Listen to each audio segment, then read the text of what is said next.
Job chapter 22, and I'm begin reading at verse 7. Job chapter 22, verse 7. It says here, Eliphaz says, "You have not given water to the weary to drink. You have withheld bread from the hungry. As for the mighty, he had the earth, and the honorable man dwelt in it.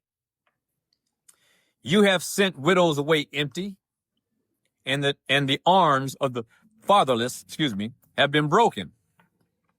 So this is where we ended last night, where Eliphaz is telling Job basically that he's a bad guy. He's committed sins of omission. He has committed sins of commission against those who are the more feeble and weak in terms of their status and position. And in the middle of all of this, he says in verse 8, "Before the mighty men, he had the earth, and the honorable men dwelt in it." In other words, they were treated with favor, and they were treated with respectability, and they were treated with dignity. But those who were lesser people in their eyes, they are accusing Job of neglecting. And as Sister Mariah pointed out last night in chapter 4 of the book of Job, she reminded us last night that what they had said about Job was exactly the opposite. They acknowledged that Job did all these great things. And now, in verse 7 through 9 of Job 22, they paint a different picture, which means that they were not telling the truth either before, or they're not telling the truth now. And we know they're not telling the truth now as it pertains to Job. So again, in verses 7 through 9, they're accusing Job of not helping the downtrodden and the infirm or the weak, and showing favor to the mighty man. And so in verse 10, it begins by Eliphaz saying, because of these things, he says, "Therefore, Job, snares are round about you, and sudden fear troubles you, or darkness that you cannot see, and the abundance of waters cover thee. The snares are round about thee, sudden fear troubles you, or darkness that you cannot see, and abundance of the waters cover you." So now what he's saying is that from these alleged sins that we see have been leveled against Job in verses 7 through 9, these alleged sins, Eliphaz now draws a conclusion about Job's present sufferings. And they describe his afflictions as being snares, fears, darkness, and overwhelming floods. And all of these are images, and always are usually depicted in the scriptures as images of distress, of calamity, of confusion, of troublesome times. And these are interpreted by Eliphaz as divine judgments. And so he's accusing Job of suffering divine judgments because of how they describe Job as behaving in verses 7 through 9. And so, again, these are interpreted as divine judgments answering to oppression and cruelty. They accuse Job of oppression and cruelty, and then they describe the result of that. Again, we know this is not true as it pertains to Job. And what they're saying is that Job's trouble and Job's afflictions, they are not seen as accidental, but they are seen as a more or less a just recompense of reward that's coming from God. God is basically giving Job what he deserves. And what he deserves for his wickedness. And this is what they are accusing him of. And so the darkness here, when it says here that, or darkness that you cannot see, and the abundance of waters that cover thee, the darkness signifies the outward calamity and Job's inward frustration and Job's inward sort of internal chaos going on in Job's heart, his sinful chaos. And they describe it in such a way that Job can't seem to find his way. It says, or darkness, so that you cannot see. So they're telling Job that he doesn't have the spiritual illumination. It's been covered up by darkness, and now he can no longer see. And this is what he's talking about.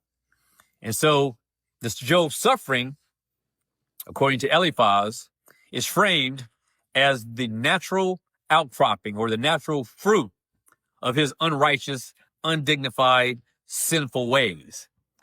It's harsh language. It's very, very harsh language. In verses 12 through 14 of Job 22, Eliphaz continues, and he says this to Job. He says, is not God in the height of the heaven? And behold, the height of the stars, how high they are. And you say, how does God know? How can he judge, or can he judge through the dark cloud? Thick clouds are a covering to him that he sees not, and he walks in the circuit of heaven. So now he's going after Job's understanding of God. And he's accusing Job of not understanding God's providence. He's accusing Job of this. The one who spoke so much about God's providence, and the one who has made many truthful remarks as pertains to God's sovereignty and God's sovereignty in his providence. So what Eliphaz is saying now is that men like you, Job, who are afflicted, you are entertaining low thoughts, very low thoughts of God's providence, as if God were so far away or so veiled that he doesn't take notice of the affairs that go on in the world with men. He's telling Job, you don't understand God's providence. You are behaving as if God can't see. You are acting as if he's so far away, or that he is covered and veiled in heaven by dark clouds that he can't see your sin. And yet, as true as it is, this wasn't applied to Job. But brothers and sisters, it is definitely something that we should be very much aware about, because so many people, they believe that there may be a God, but they believe that if there is a God, he is certainly not involved in the providence of his creation. And see, this is the very thing that we talk about often when we talk about the free will of man. So the idea of man and his free will is that man can do whatever he wants because God is not paying attention, or God has left it to your own devices to determine the outcomes that God will impose based on your actions. In other words, that God is responding to you and not the other way around. And so this is what Eliphaz is pointing out. Speaking again, true things. They just are not applicable to Job. And so what he's pointing out is that God's greatness, Job may be acknowledging. He may acknowledge God's greatness, but he doesn't understand how God's greatness affects him. And he doesn't think that God's greatness affects him. And so the idea that is being conveyed here is that God, he's saying that Job, you are acting as if God is so exalted that he has no awareness of what's going on. In other words, he's telling Job, you are acting as though God doesn't see you. He doesn't see what you're doing. He doesn't see your sin. This is what he's sort of acting like. And so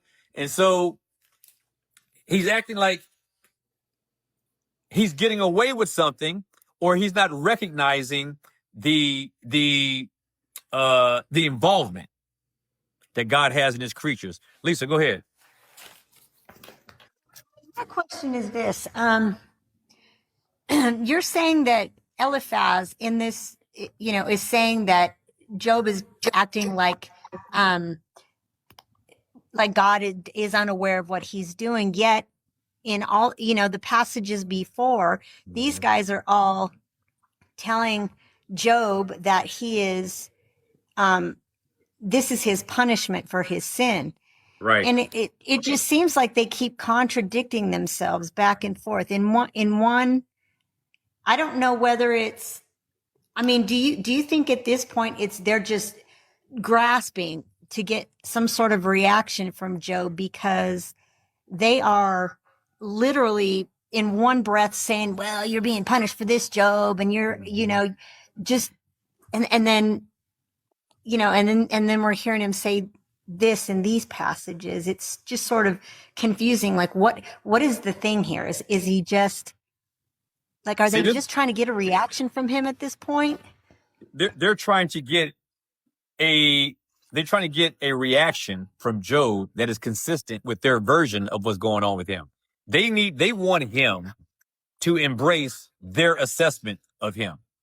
So when they're saying that Job doesn't understand God's providence, they are telling Job, you are so high on your own horse, you can't tell that what's happening to you is the result of God's judgment. If you could see the truth, you would know that you are suffering affliction because you have gone against God. You see what I mean? Well, and just Job just the last chapter, Job finishes with calling them, saying nothing that comes out of their mouth is true. They're just full of lies. Right. So he did basically stand up for himself, and that's not enough for these guys, I guess, huh? No, it's not. It's not. And they will certainly not take his word for it. And so in their minds, and the thing is, they're telling Job,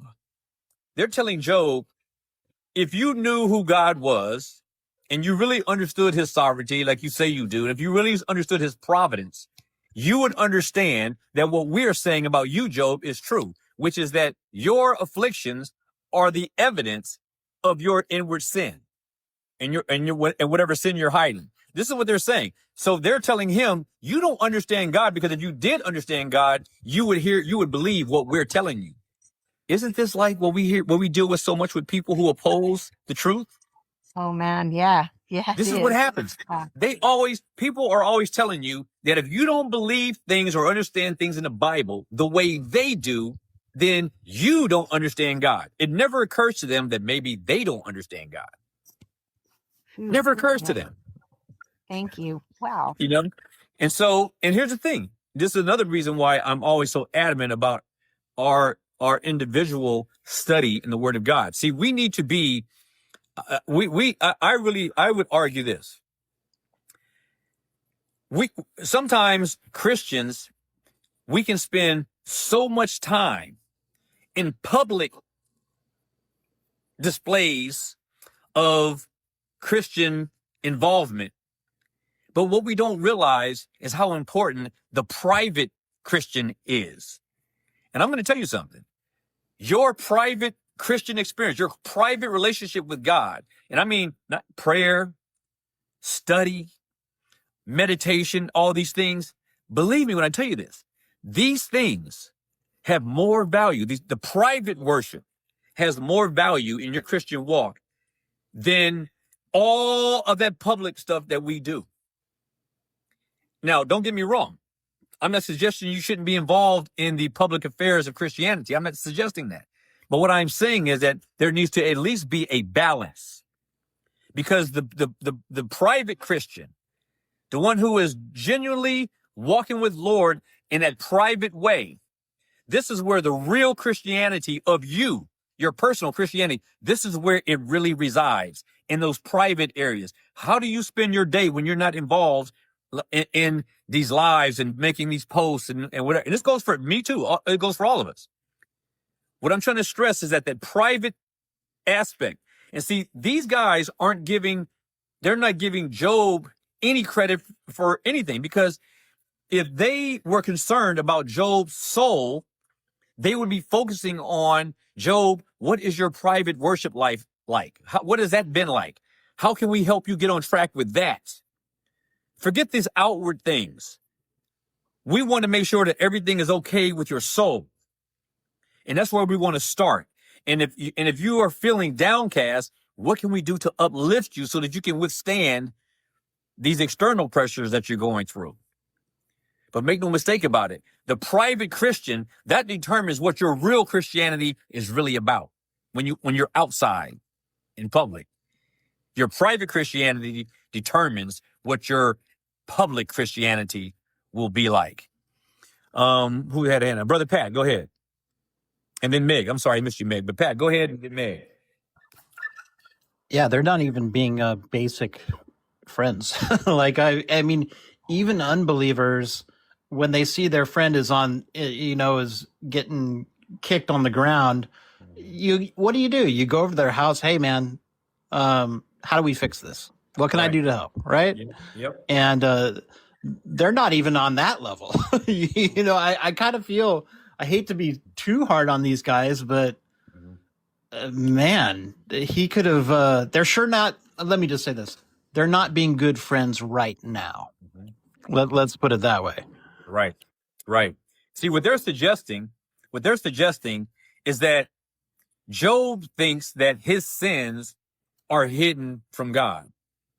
They're saying, Job, you think God is so far away, that he's so far above the stars and so far above the dark clouds.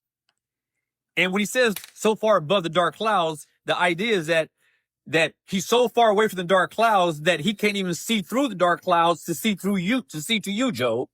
And they're accusing Job of looking at God that way, so that he can't see your sin. So this is the reason why they're saying you're justifying yourself because you think God doesn't see.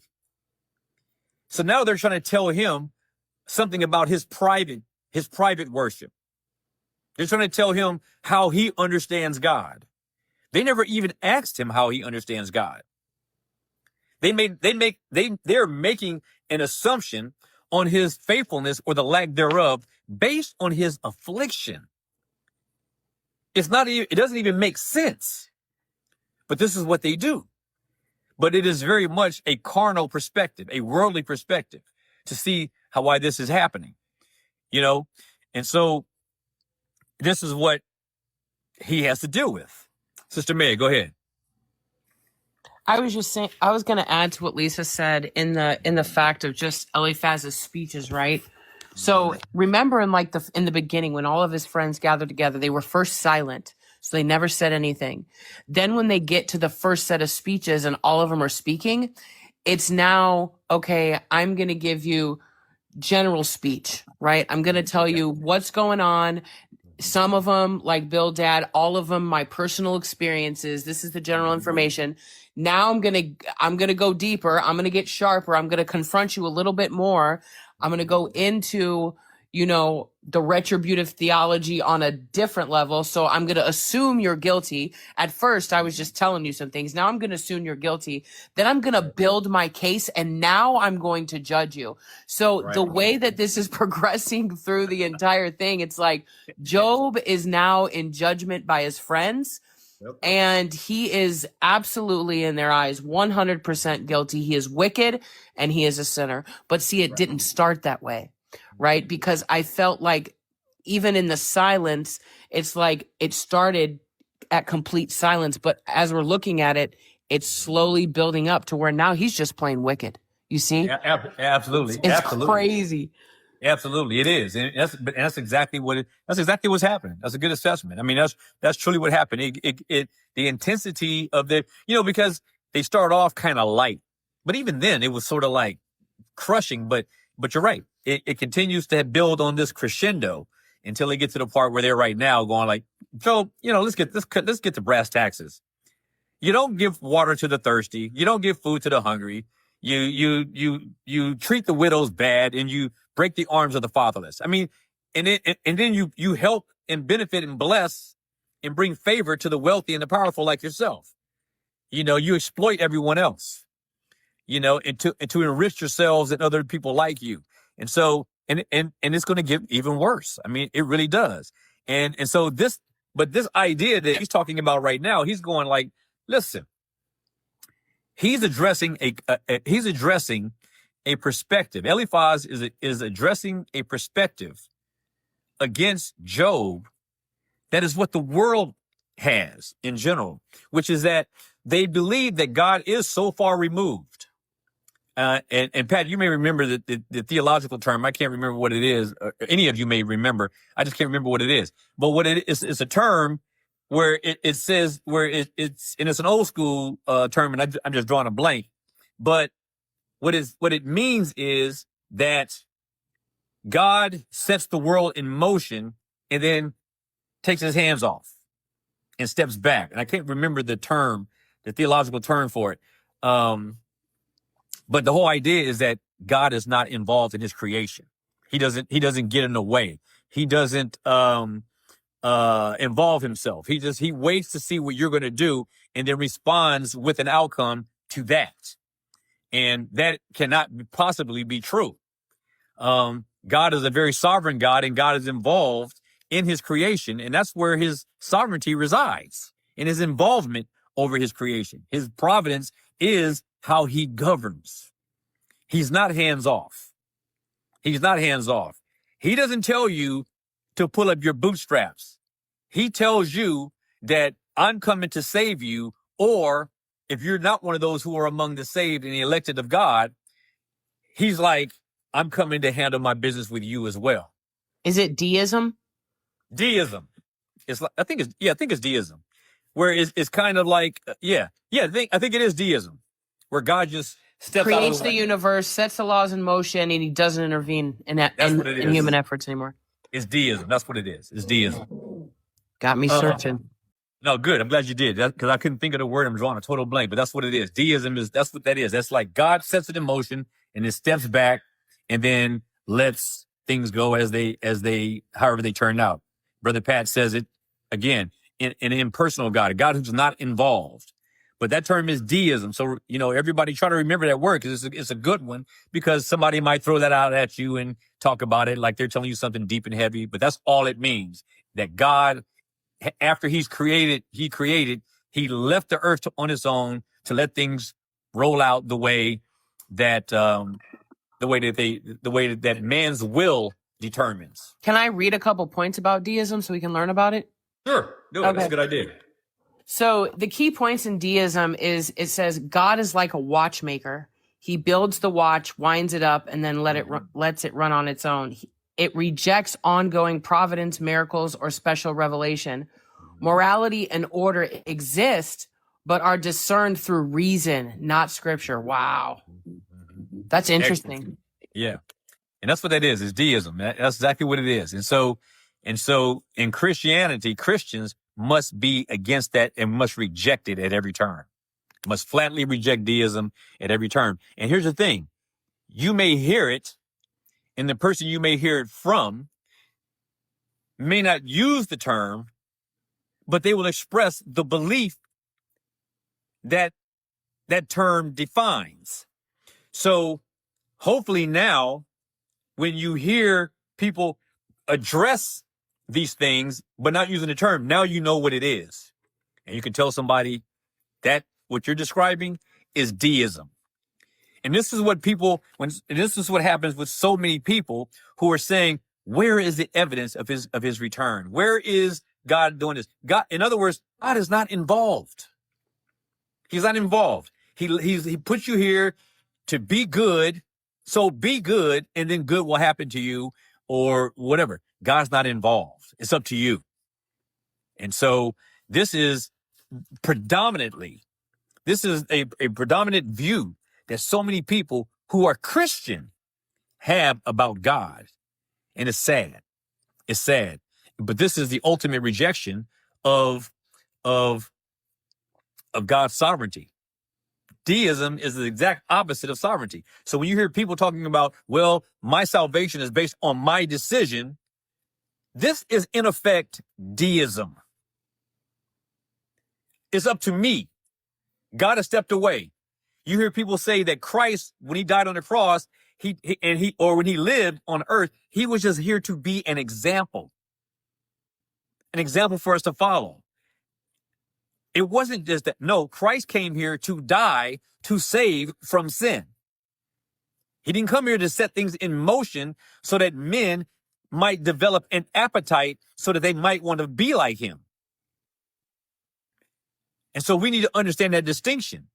We need to understand that there's no aspect of our existence where God is not sovereignly 100% in control by his own design. All outcomes that take place in the world are divinely orchestrated by his heavenly decree. Everything. I heard an open theist today say that God learns in time that he doesn't know the future, and so he operates because although he knows the future, in time future hasn't came yet, so he's kind of just going with the times. See, this is like, I get accused a lot of using the word stupid. I really do, because I can't help. I don't know a better word to use, because anything less is flattering when somebody says something like that, Meg. And so all I can do is say it's stupid. Now, would it be stupid for somebody who's not a Christian? No. But when Christians or people call them stupid talk like this, I don't know a better word. But I'm trying to resist the urge to use that word. I'll say it. It's stupid. I know. And Brother Pete. we were all alive. Me, Mariah, Nathan, Pat. Yeah, I've talked to that guy before. I've got another word, though, that's not stupid. It's rebellion. Yeah. Because the heart of it, really, the stupidity is just a symptom of what's going on underneath. Right. It just shows that people will go to no ends to reject the sovereignty of God. Right. They will embrace every heresy under the sun. How many times have we seen people who object to Calvinism, and what do? They embrace Pelagianism. They come in here with all sorts of heresies. They're willing to link arms with every heretic they can find, as long as it's against the sovereignty of God. Right. And their pinky toes on the throne. Exactly. You know, it's really mind-boggling. Candy, you were going to say something, sister. Go ahead. I said, who? We